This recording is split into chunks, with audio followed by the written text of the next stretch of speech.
Hey guys, welcome back and welcome to the very first video of 2020. Oh man, we miss you guys. Aww. Right after last year's video, I've been just in my art cave working 24/7 to finish my book Nima, which finally comes out this year. I've been working on that thing for like years, and so I'm super excited, and I thought we could start this year with a really cool video on my top 5 digital art tips for beginners. I didn't know how many of you were just starting digital art or wanting to learn the basics, so I've compiled a list of the top 5 digital art tips. Whether you're a beginner or intermediate, I think these tips will benefit you. So yeah, let's get started. Top 5 tips for digital art beginners.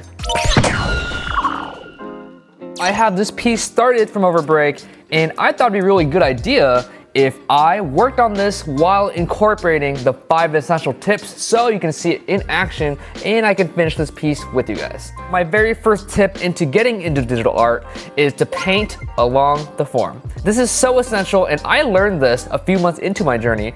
When I was starting, I was wondering, like, how do you shade a form, you know? Like, do I go like this and try to like make it work, cross-hatching, etc., etc. Digital art is just trying to replicate traditional art, and you take the pigment and you stroke it along the form, and it gives that nice traditional paintbrush feeling. So the form looks like this. I would paint along the form. And now I'm going to place a really juicy highlight. I'm going to follow the form as well.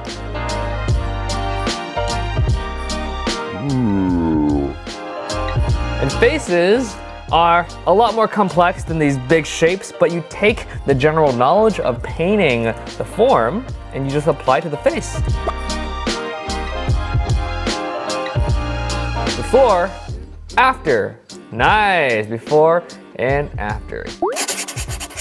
My second essential tip is warm light versus cool shadows. This is something I also learned a few months into my journey. That is a general rule of thumb because the sun is red, it's bright, it's warm, and then the shadow reflects the sky color, which is a lot cooler. You can also reverse it with cool light versus warm shadows. I'm just gonna amplify this effect a lot more so we can get a really nice warm light versus a really cool atmosphere. I am just gonna blast it with some soft light. So I go soft light. Ooh, look at that. Oh, that's so pretty. When a warm color is against a cooler background, it's gonna look more warm and vice versa. Before, after, before, after. Wow. Yeah, I'm gonna amplify this effect and just change her hair color a little bit. Oh, that's so pretty, look at that. Wow, now I feel like she really pops up in the piece and she's looking extra special, which is what I want.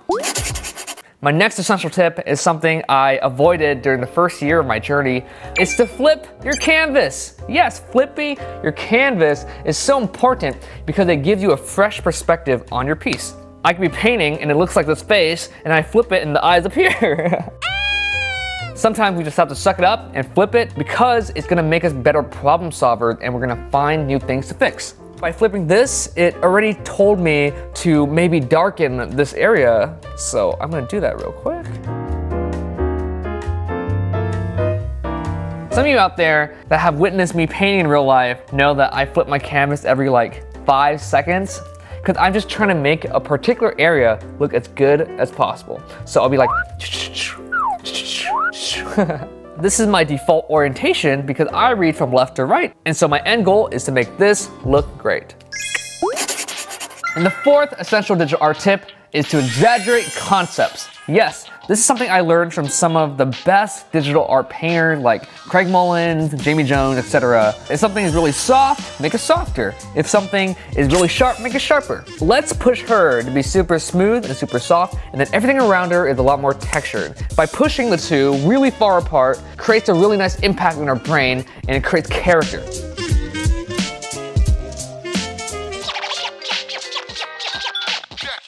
Now you can see that if you squint, things around her are really textured, but she just kind of glows in the light. And one thing I always love doing is to make soft things softer. I would probably, ooh. Another painting that I felt I did this really successfully with is my Umbrella Girl painting, when everything around her is really textured, grungy, snowy, and then she just kind of glows like a light. And I felt like I did that really successfully. My fifth and final essential tip for digital art is to push uniqueness, aka that thing.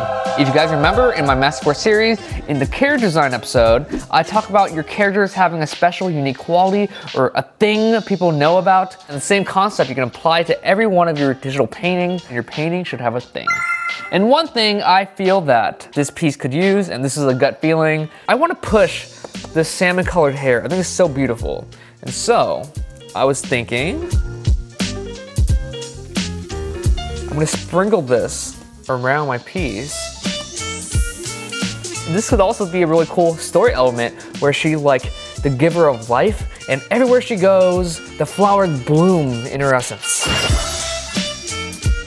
Ooh, before, after, before, and after. So that tip is you just find a unique quality and just push it. I'm trying to think of other paintings I've done that I felt like I did that successfully. I feel like yellow leaves, I really try to push the textures of that gold leaf, making the impact just like really bright and gold and yellow. Maybe even Surf Girl, you know, I really try to push that water, that summer feel. You give something for your audience to remember the piece by. To recap our 5 essential digital tips. Number 1, paint along the form. Number 2, warm light versus cool shadows. Number 3, flipping your canvas. Number 4, exaggerate concepts. Number 5, pushing uniqueness, aka that thing. Sometimes we need a refresher on the key concepts because there is so much information out there. I'm just gonna keep working on this and I'll check back in with the final.